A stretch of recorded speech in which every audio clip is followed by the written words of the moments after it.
नमस्कार, खबर समय जगत में आपका स्वागत है। मैं हर्षिता जौहरी। आई नजर डालते हैं देश प्रदेश से जुड़ी तमाम खबरों पर। पलसूद जैस संस्थापक विक्रम उछालिया से हमारे संवाददाता जाहरिया डुड्बे ने दिहाड़ी मजदूर के बारे में जाना और गुजरात महाराष्ट्र में फंसे मजदूरों को अपने घर लाने के लिए बस की व्यवस्था की जाए और औरंगाबाद में मध्य प्रदेश के उमरिया जिले के लोग रेल की चपेट में आने से दुर्घटना हुई है। इस दुर्घटना में भी दुख जताते हुए उन्होंने बताया कि सरकार इनके परिजनों को आर्थिक सहायता की मदद करे, यह भी मांग की गई है।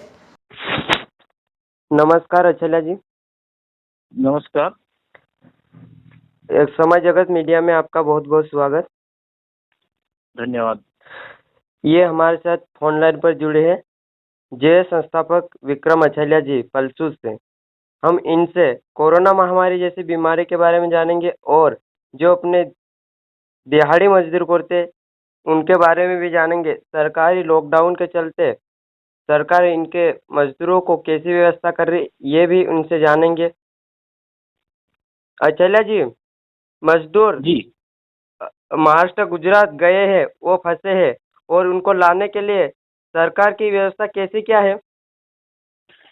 सरकार की व्यवस्था तो जीरो नजर आ रही है। वहां पर अभी जो कितना बड़ा ये घटना घटी है, औरंगाबाद में जो घटना घटी है, जी वहां पे 16 मजदूरों की मौत बहुत दर्दनाक तरीके से हुई है और छितड़े छितड़े पड़े हैं। जिस रोटी के लिए गए थे वो लोग, वो रोटी आज रेलवे ट्रैक पे बिखरी पड़ी हुई है और वहां का स्थानीय प्रशासन और शासन के लोग बिल्कुल भी इन पे ध्यान नहीं दिए और उसी का नतीजा है कि कहीं ना कहीं जिम्मेदार यही लोग हैं। और ये जो मजदूर लोग जिस कंपनी में काम करते थे, SRJ कंपनी करके एक स्टील कंपनी है, जी इस कंपनी में काम करते थे जालना में। वो तो जी कंपनी मालिक की जिम्मेदारी बनती है कि उनको अपने घर तक सुरक्षित छोड़े। जी अगर कहीं से, हाँ जी, जी बोलो बोलो। हाँ जी, तो इनकी जिम्मेदारी बनती है कि उनको घर तक छोड़े। आज वो अपने घर से 960 किलोमीटर दूर दूर है पड़े हैं और वहाँ पे उनकी लाशें पड़ी हुई है। उनके घर वाले भी अनपढ़ है, ज्यादा पढ़े लिखे नहीं है, उनका जेब जरिया भी नहीं है, शासन प्रशासन से भी ज्यादा संपर्क नहीं है। तो अभी मेरी उनके गांव वालों से भी बात हुई है। तो ये लोग उमरिया जिले के रहने वाले हैं और उमरिया और शहडोल के बीच में जो गांव है, उन गांव के ये पाली तहसील है, उस तहसील के रहने वाले। तो उस गांव वालों से भी हमारी चर्चा हुई।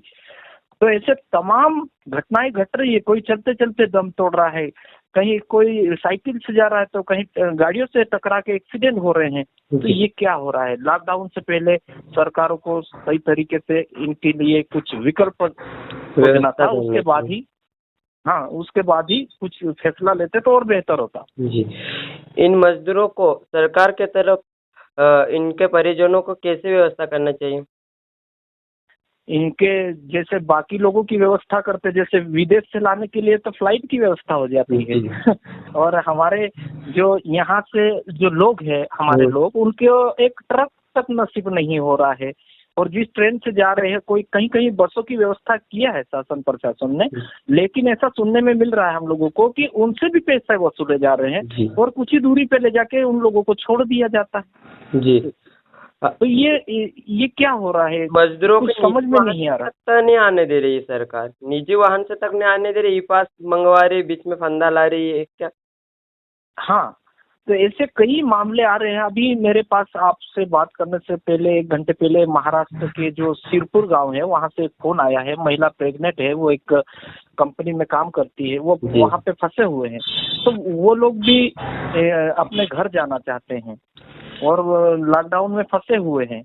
तो उनके लिए भी व्यवस्था के लिए वहाँ के स्थानीय लोगों से हम लोग चर्चा कर रहे हैं। सिरपुर में फंसे, फिर उधर चोपड़ा में फंसे हैं जी 25 लोग, बालाघाट के फंसे हैं। ये भी बालाघाट लामटा गांव की रहने वाली है, वो डिंडोरी के लोग में से, बिहार के लोग में से। ऐसे कई राज्य में लोग फंसे हुए हैं, हजारों की संख्या में फंसे हुए हैं। हमारे जो सामाजिक कार्यकर्ता संपर्क करते हैं, वहाँ के स्थानीय प्रशासन से सहयोग करते हैं, तो वहाँ पे भी उनके जो जवाब आता है, एकदम नकारात्मक जवाब आता है। जी, ये स्थितियां चल रही है। ये सरकार को पहले लॉकडाउन लागू करने से पहले मजदूरों की व्यवस्था भी करना जरूरी थी, लेकिन सरकार कर नहीं पाई। इसके बारे में आप क्या कहना चाहोगे? हाँ, सरकार को ये चीजें तो करना ही था, क्योंकि उस पहले आकलन कर लेना था कि कौन से राज्य में कितने लोग फंसे हुए हैं, उन लोगों के ले जाने के लिए क्या करेंगे, अगर वो फंस गए वहां पे तो वहां खाने के लिए क्या व्यवस्था करेंगे। ये सारी चीजों के बारे में पहले से अगर तय हो जाता तो और बेहतर होता। अभी एकदम से ये हो गया है तो इसमें काफी दिक्कतें हो रही है। छोटे छोटे बच्चे हैं, बुजुर्ग है, महिलाएं हैं, तो ये काफी परेशानी, मजदूर आज खून के आंसू रो रहा है। और ऐसा लगता है कि इंसानियत और मानवता हर रास्ते पे, हर चौराहे पे रोते हुए निकल रही है। और रास्ते में कहीं कहीं सामाजिक कार्यकर्ता कहीं खाना बना के खिला रहे, जैसे मानपुर में, अपने मानपुर में खाना खिला रहे हैं और ठिकरी में खाना खिला रहे हैं अपने क्षेत्र में। तो बहुत सारे ऐसे सामाजिक लोग लगे हुए हैं कि उन लोगों को कैसे सुकून का खाना दे और इनको अपने घर की ओर रवाना करें। जी, तमाम जानकारी के लिए बहुत बहुत शुक्रिया अछल्या जी। आगे भी हम जानकारी लेंगे। ऑनलाइन पे जुड़ने के लिए बहुत बहुत धन्यवाद। समय जगत मीडिया में खबर समय जगत के लिए पलसूद से जाहरिया डुड्बे की report. For latest news, subscribe to our channel and press the bell icon.